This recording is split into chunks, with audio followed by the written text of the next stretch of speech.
Cuéntame, ¿por qué vienes? Tengo bruxismo y eso me contractura obviamente todas las cervicales. Harta rigidez en la zona cervical. Sí. Harta. Nivel de C3, C4. Está súper rígido. ¿Te duele esto? O sea, me molesta. Es que tengo buena tolerancia al dolor. Ya.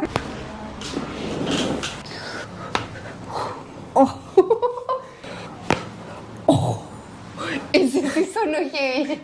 ¿Y cómo has controlado el estrés últimamente? No lo he controlado, por eso ¿No? me han dado crisis de migraña.